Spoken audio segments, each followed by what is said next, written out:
On décolle de Rapid City et on se décide de traverser la partie est des Badlands pour rejoindre Thetford dans le Nebraska. C'était un peu notre point de repère du jour.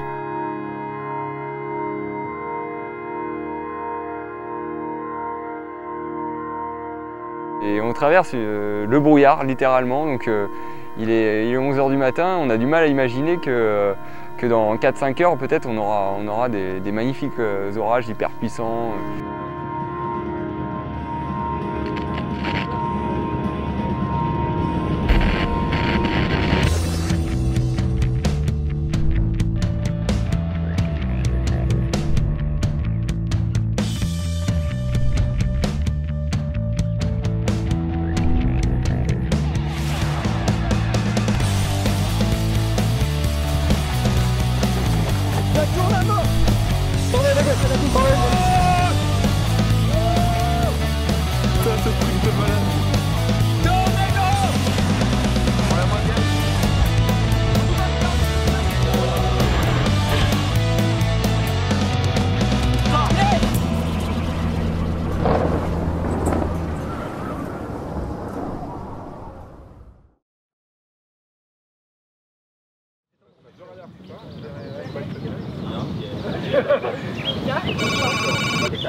La dernière fois, là, quand on a eu la tornade qui a traversé la route, j'ai trouvé qu'on n'était pas assez proche, quoi. On n'a pas assez tracé. C'est pas évident d'estimer la distance de la tornade qui traverse. Il y avait les arbres qui cachaient, tu avais le cône qui arrivait comme ça. Puis on avançait quand même assez vite à un moment donné. Puis après, elle a traversé la route, mais en 5e vitesse, puis avec les débris et tout. Ah oui, il y avait des débris. Ouais. On a ralenti un petit peu pour pas se faire. On voulait pas se faire gauler par les flics juste au moment où on intercepte la tornade. Arrêtez-vous, non, non. C'est hors de question. Alors, qu'est-ce qu'il nous fait là? Bah là, on attend que ça veuille bien démarrer. Toutes les conditions sont propices à la formation de bons orages, mais il n'y a pas encore d'étincelle. Donc on attend l'étincelle. Voilà. Et on espère qu'elle arrivera vite. Puis là, à l'ouest, c'est une... Alors par contre, c'est bien sympa de discuter comme ça, mais au bout d'un moment, bon, les heures tournent et bon, la situation a du mal à démarrer. À force de regarder les données, on va prendre une décision et on va partir un peu plus à l'est-sud-est, parce que voilà, à un moment donné, ça va bien se déclencher. Là, on voit tout de suite des premiers congestus qui germent très fort, très vite. On se dit que la situation est en train de se mettre en place, d'exploser. Et 5 minutes après, plus rien.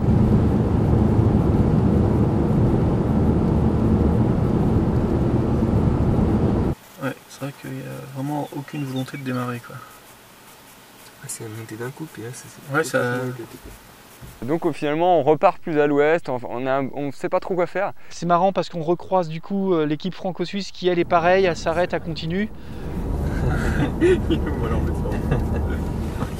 C'est très brouillon en tout cas. Ben, ça ressemble à du ciel de 13h30, quoi. Et puis une dernière fois, on se dit bon, il faut quand même tenter le tout pour le tout, donc on refait demi-tour une dernière fois sur la même route pour repartir plus à l'est. Tout le monde il se demande ce qui va se passer.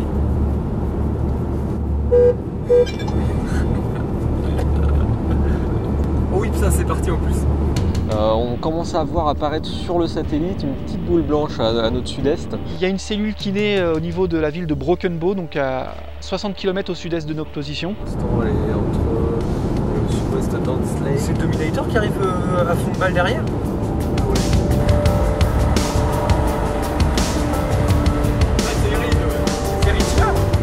Donc le Dominator, c'est ce véhicule blindé à l'initiative de Rick Timmer, donc qui est un des chasseurs les plus en vue aux États-Unis en ce moment, et qui est généralement toujours dans les bons coups. Donc c'est toujours encourageant de le voir à nos côtés.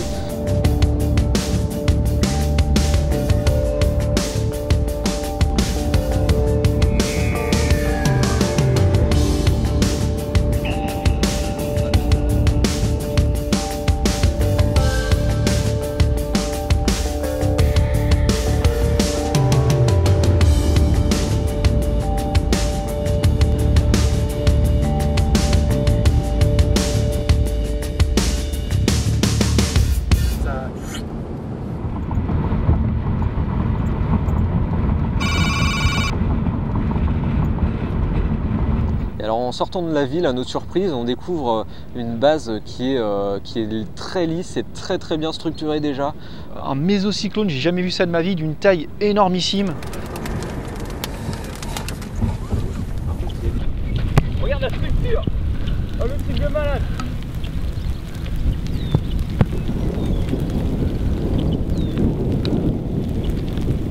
C'est typiquement un cas de LP, donc c'est ces supercellules qui sont sans précipitation, ou quelques grêlons, ou quelques petites précipitations, donc vraiment quasiment pas visibles. On pourrait presque parler de barber pole, donc c'est les fameuses enseignes de coiffeurs américaines qui tournicotent. C'est magnifique cette grosse tourelle massive qui réussit à flotter comme ça dans les airs. Mets ton casque.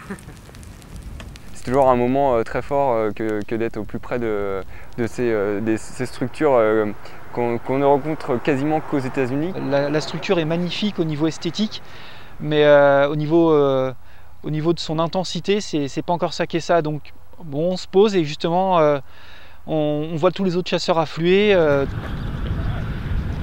On hésite à partir sur une autre cellule qui vient de germer beaucoup plus au nord-ouest.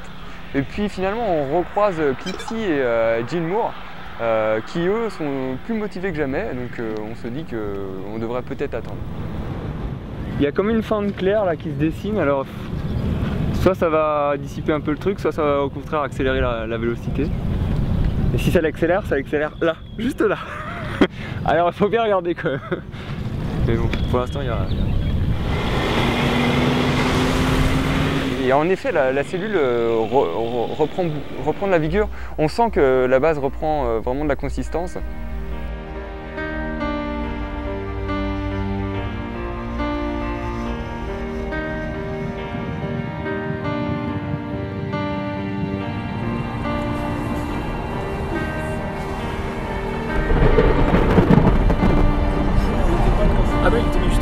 Là, on a un renforcement évident de cet orage qui était déjà très beau, mais qui maintenant laisse entendre toute sa puissance.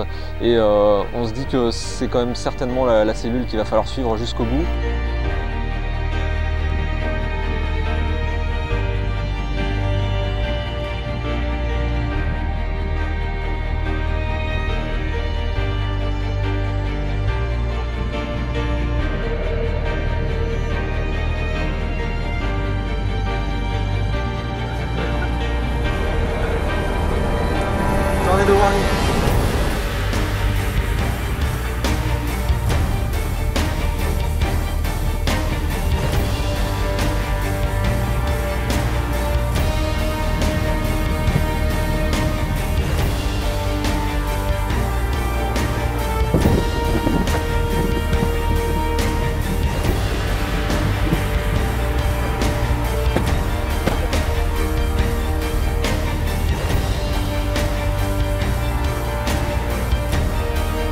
Petit nuage mûr commence à se détacher de cette base mésocyclonique et là à tout moment ça peut évoluer très rapidement.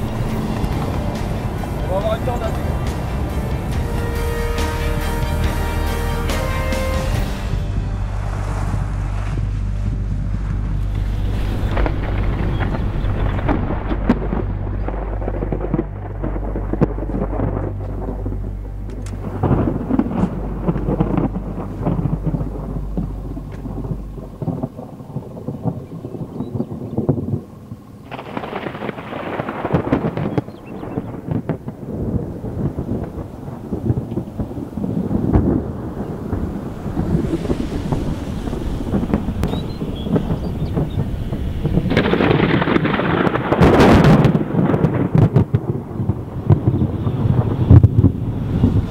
Les yeux éclatés. Tu m'étonnes. Vous voulez pas qu'on essaye d'avoir un meilleur point de vue? Tu veux qu'on tente de se rapprocher? Peut-être après la butte ouais. là-bas. Ouais, allez.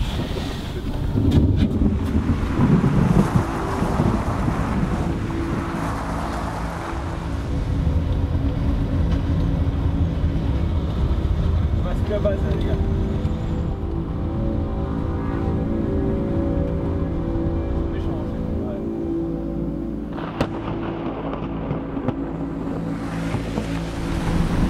Il faut qu'elle pose avant qu'il fasse nuit là.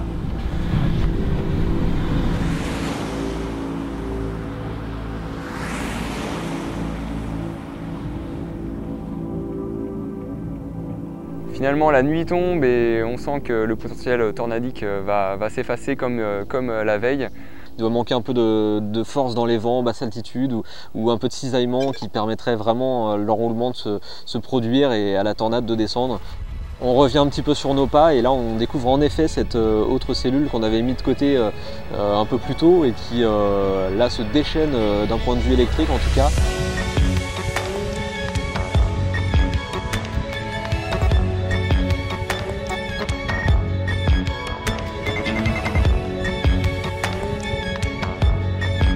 Finalement, on va arriver sur cette cellule qui va s'étaler, qui va nous donner un beau spectacle, une belle ambiance, mais plus rien de tornadique à l'horizon. Et ce soir-là, on aura pris une petite claque dans la tête parce que en fait, Clipsy nous a montré un timelapse qu'il avait fait. Il était resté un peu en retrait de la cellule.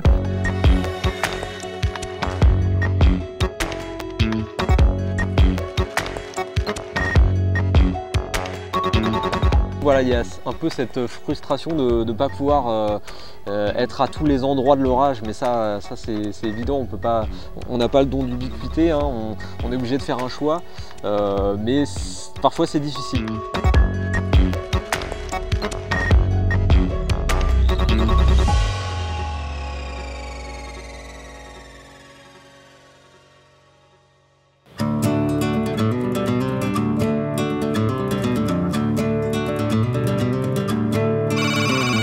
On a vu des congestus naître à notre ouest, donc on s'en est rapproché un peu, puis finalement on s'est très vite arrêté vu qu'ils partent pas.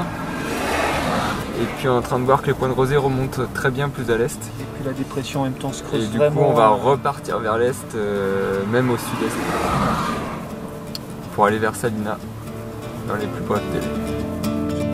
On a un petit peu du mal à choisir notre zone de départ, ce qui fait qu'en début d'après-midi, on va errer un peu dans le nord du Kansas, entre plusieurs villes, en sachant jamais trop où se positionner pour attendre le début des événements. Et là, une cellule s'est formée sur le nord Kansas. On n'est pas loin, ça tombe bien, donc on se dirige dessus.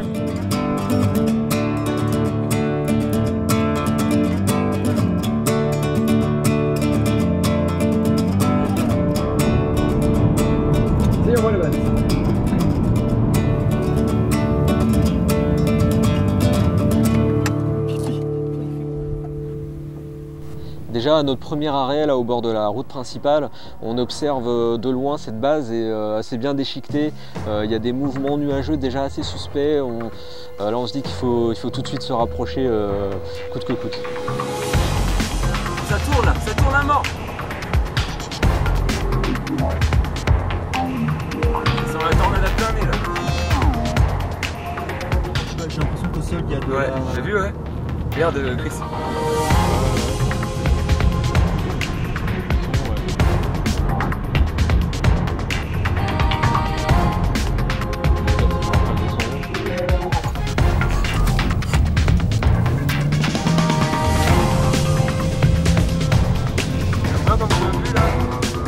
Ça va être terrible le mec, c'est pause.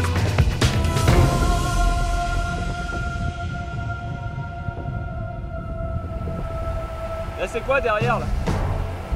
Ça pourrait être une tornade en formation ça. Ça derrière.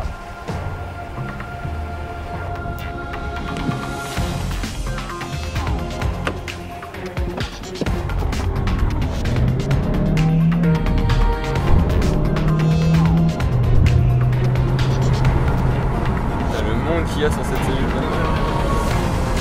Donc on arrive un peu à reprendre un peu d'avance sur la cellule qui finalement est bien en train de se structurer. Il y a à moitié une tornade au sol. Chris, ouais. Tu la vois ou pas la tornade? À un moment donné, Vincent nous dit ah, face à nous il y a une tornade, mais voilà, on ne sait pas dire si c'est vrai ou non. Ça sent bon la tornade ça quand même. Je vais pas dire. C'est vraiment très difficile de le savoir. Ça peut aussi bien être juste des formations nuageuses tout à fait anodines. On est obligé de continuer à évoluer avec l'orage, d'essayer d'en être le plus proche sans rentrer dans la pluie. C'est une tornade ça. Pour moi c'est une tornade. Le tube là-bas à gauche.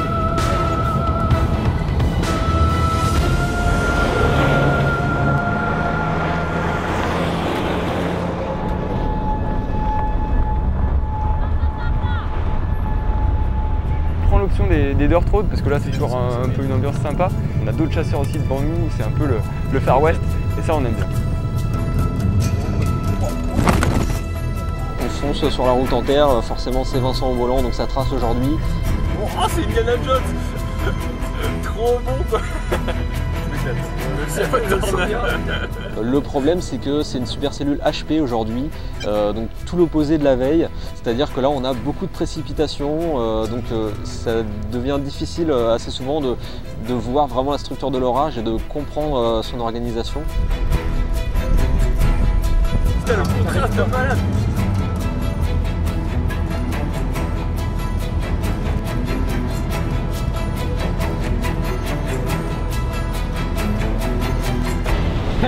Ça va? Ouais, ça va les gars. On s'éclate sur la route, faute de tornade, mais tout à l'heure il y en avait peut-être une, je sais pas. J'ai cru une. Ouais. Il y avait dans le truc, c'était écrit, mais j'ai. Ah ouais, d'accord. Oh là, il y a la grêle qui va arriver, non? Ouais. On n'a pas beaucoup de temps là. Oh putain, le coup de la grêle. On se casse. Oh putain.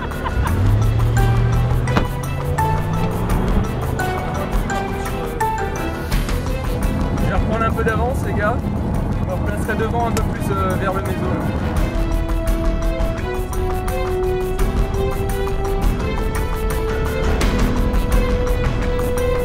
Et puis à un moment donné, vraiment sur notre gauche, on discerne quelque chose de bien marqué, beaucoup plus sombre. Très joli là, il y a une zone claire, il doit y avoir une tornade. Regarde la vélocité. Ouais, je sais pas. Si, elle est placée très rapidement vers le. Voilà, passer arrière. On va se mettre juste devant.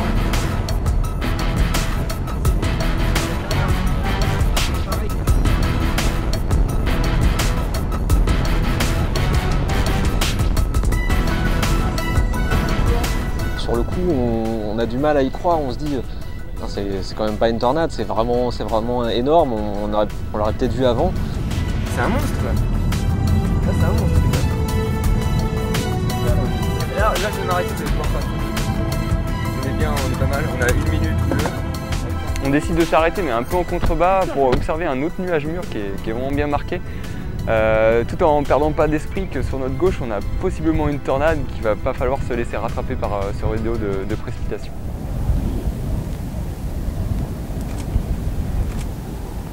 Ah, énorme. Superbe alimentation, le flux qui est là, elle commence à avoir du flux. Hein. C'est un roulement. Mais...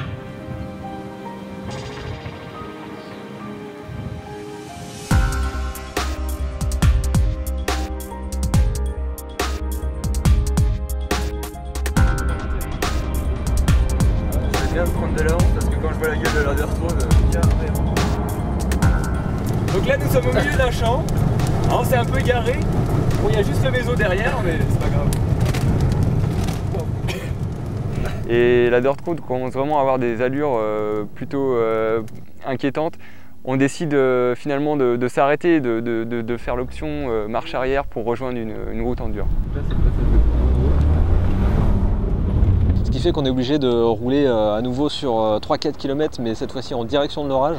Donc il faut très rapidement qu'on arrive à récupérer la route en dur avant que le gros de la pluie arrive, sinon on pourrait très bien terminer la chasse dans un fossé et ce serait un petit peu embêtant, sachant la violence de l'orage qui vient sur nous.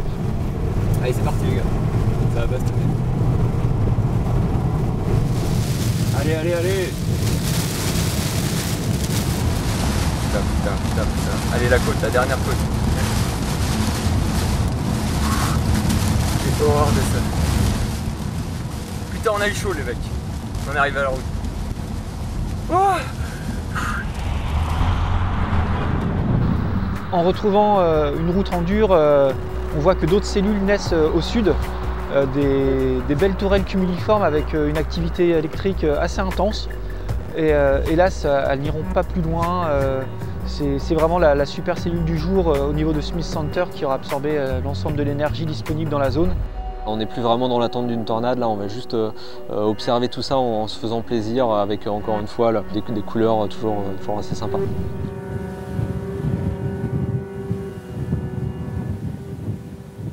Il aura fallu attendre le soir à l'hôtel pour revoir les images et les contraster au maximum pour s'apercevoir qu'en effet il y avait une belle tornade de bonne largeur dans le mode de précipitation. Et du coup, lorsqu'on est sur une dirt road et qu'il pleut et qu'on ne peut pas avancer très vite, on sent vite que le drame peut vite arriver si on devait faire un face-à-face avec ce genre de scénario. On est face à des orages assez costauds cette année qui ont malheureusement tendance à donner des tornades rain wrap, donc c'est-à-dire entourées de pluie. Une nouvelle tornade quand même d'observer, même si on n'en était pas sûr sur le coup. Et on a plutôt bien géré la chasse au mieux qu'on pouvait faire dans ces conditions. Donc on peut continuer le séjour serein après cette nouvelle réussite.